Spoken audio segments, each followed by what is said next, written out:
Se conoce como década infame al período de la historia de la Argentina que comienza el 6 de septiembre de 1930 con el golpe de Estado cívico-militar que derrocó al presidente Hipólito Yrigoyen y finaliza el 4 de junio de 1943 con el golpe de Estado militar que derrocó al presidente Ramón Castillo. Debido a la crisis económica de 1929 hasta 1930 al país se le cierran las principales exportaciones y fuentes de divisas. Los precios de las importaciones cayeron con menor rapidez, lo que para la Argentina significó un grave deterioro de los precios de las exportaciones con respecto a los de las importaciones. Esto dio como resultado una importante reducción de la capacidad importadora del país y, en consecuencia, una fuerte caída en el nivel de las importaciones. Por ello se hace necesario un cambio del enfoque, concentrándose en el mercado interno más que en el intercambio con el exterior. Concluyendo con su relación con la crisis de Wall Street. Esta alianza gobernó el país entre 1932 y 1943, a través de los presidentes Agustín P. Justo, 1932, 1938, Roberto M. Ortiz, 1938, 1940, y Ramón Castillo que debió completar el período por muerte del presidente Ortiz, 1940, 1943. El período conocido como la década infame, 1930-1943, fue denominado así por los generalizados actos de corrupción que involucraron a los partidos oficialistas y opositores.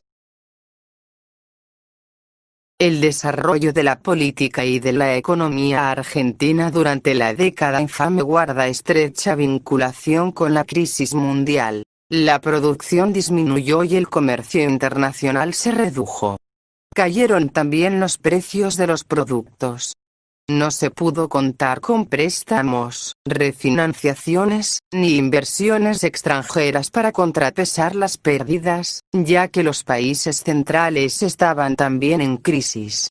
Frente a la crisis, los países centrales disminuyeron sus compras de materias primas y alimentos a los países periféricos.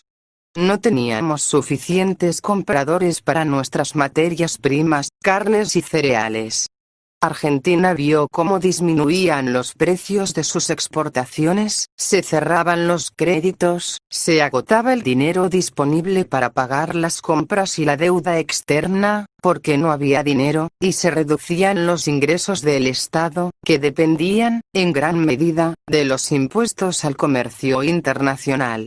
La situación provocó el deterioro del nivel de ganancia de los terratenientes, ya que eran los propietarios de aquellos productos primarios que se vendían al exterior. Al paralizarse la actividad económica, la consecuencia fue desocupación y miseria. Surgimiento del modelo económico de industrialización por sustitución de importaciones. El pacto Roca-Runciman no logró resolver los problemas económicos. La Argentina tenía desarrollado su sector primario, ganadería-agricultura, que servía para exportación a la vez que importaba, entre otras cosas, industria. La crisis produce la caída de esta estructura de comercio. La suspensión de las importaciones, compra del exterior de bienes industriales, por la crisis promovió su sustitución, reemplazo, por las industrias locales, o sea la producción de bienes terminados, industriales. Poco a poco grandes terratenientes y comerciantes exportadores terminaron por coincidir en sus orientaciones económicas con los grupos industrialistas nucleados en la Unión Industrial Argentina, UIA. Ambos aceptaron el desarrollo de la actividad industrial como una solución para los problemas de la economía nacional. Estos grupos económicos impulsan a sus socios políticos del gobierno para iniciar un proceso de sustitución de importaciones de manufacturas industriales. Desde principios de siglo, junto con la llegada de los inmigrantes y los cambios sociales y culturales que ésta produjo, fue surgiendo una música particular de Buenos Aires, el tango. En un principio se trató de una música que solo se bailaba, característica de las zonas aledañas al puerto, pobladas de inmigrantes y marineros. Los prostíbulos y los patios de conventillos fueron los ámbitos en los que el tango se fue formando.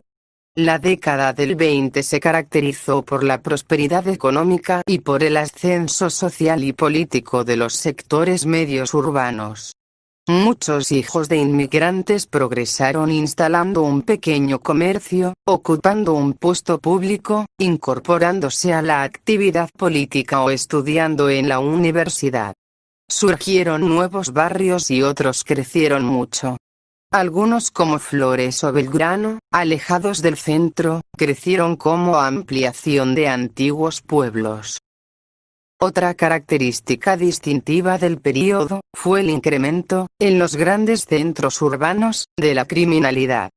Además de la delincuencia individual y en pequeña escala, fueron tomando auge importantes bandas organizadas al estilo de la mafia italiana. La ciudad de Rosario, que había atraído a un gran número de inmigrantes, se vio asolada por la acción de grupos cuyos principales negocios eran los secuestros extorsivos, la prostitución y el juego clandestino. La delincuencia también estaba asociada al poder político.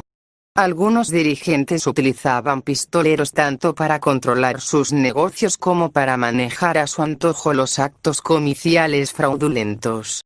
El más célebre de estos pistoleros fue Juan Ruggiero, alias Ruggerito, que trabajaba para el caudillo de Avellaneda Alberto Barceló. El origen de los asentamientos, también conocidos como villas de emergencia, en la capital federal, está asociado al proceso de industrialización del país, desencadenado en la década del 30. En esos años aparecen las primeras villas en la zona portuaria de Buenos Aires, integradas por migrantes del interior que llegaron a la ciudad detrás de un puesto de trabajo. La Villa 31, en Retiro, nació como iniciativa del gobierno, que empezó a construir allí viviendas precarias para albergar a inmigrantes europeos de escasos recursos, especialmente de origen italiano, recuerda la especialista en sociología urbana Victoria Maceo. Después se sumaron al barrio las casillas prefabricadas donde vivían los obreros del ferrocarril. Luego, en los años 50, se multiplicaron estos asentamientos en el Bajo Flores, alterando notablemente la fisonomía de algunos barrios del sur. A partir de entonces, la evolución de la población residente en villas de emergencia presenta 4 períodos bien diferenciados.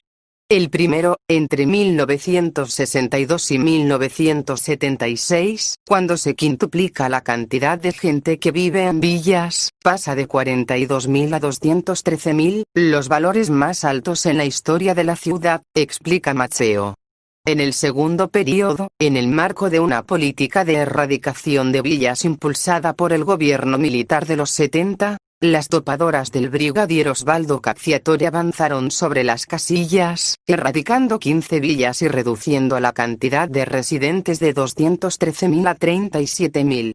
Esta violencia fue motivo suficiente para que, entrada la democracia, el nuevo gobierno apurara una política reparadora, con un marcado perfil integrador. Así, en la tercera etapa, que recorre los años 80, la población de las villas creció un 42% y se radicaron muchos otros asentamientos.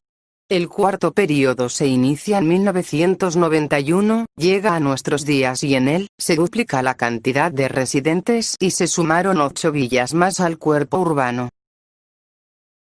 Relación de nuestro país en la Segunda Guerra Mundial. El 4 de septiembre de 1939, 3 días después del estallido de la guerra, el acuerdo ministerial estableció la neutralidad de Argentina en la Segunda Guerra Mundial, posición que se mantuvo hasta 5 meses antes de la firma de la paz. Argentina es el penúltimo en firmar, el último es Chile, mientras que otros gobiernos de América Latina, México, Haití, Costa Rica, Guatemala, Cuba, Panamá, Brasil y Bolivia, declararon la guerra a las potencias del eje mucho antes, en 1941 y 1943. Entre los documentos en los archivos del Ministerio de Relaciones Exteriores, es notorio destacar y mantener preocupaciones neutrales.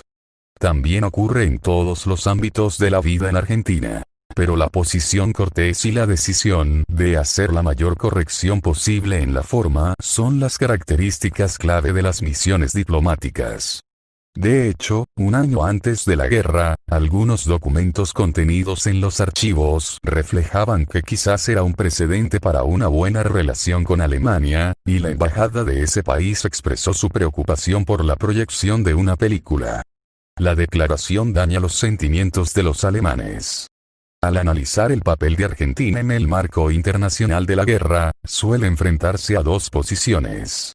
Por un lado, los que veían la inclinación pro-eje. Por otro lado, enfatizó la irreductible y compleja red de intereses políticos, económicos e ideológicos que imperaban en esos tiempos.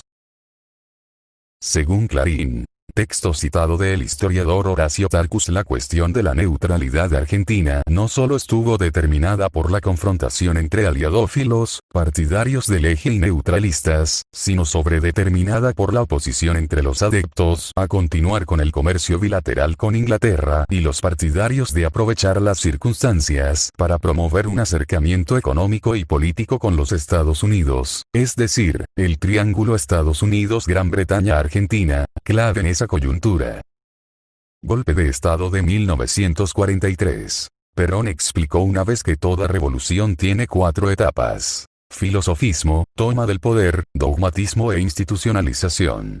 Durante la década infame, pocos grupos militares y civiles estaban preparando bases de plataformas, que luego serían completamente funcionales durante el periodo peronista. Entre ellos, los ex-irigoyenistas reunidos en Forja. También incluye a los oficiales que formarán la Organización de Oficiales Conjuntos, GROU, de la Asociación Militar Secreta establecida el 10 de marzo de 1943.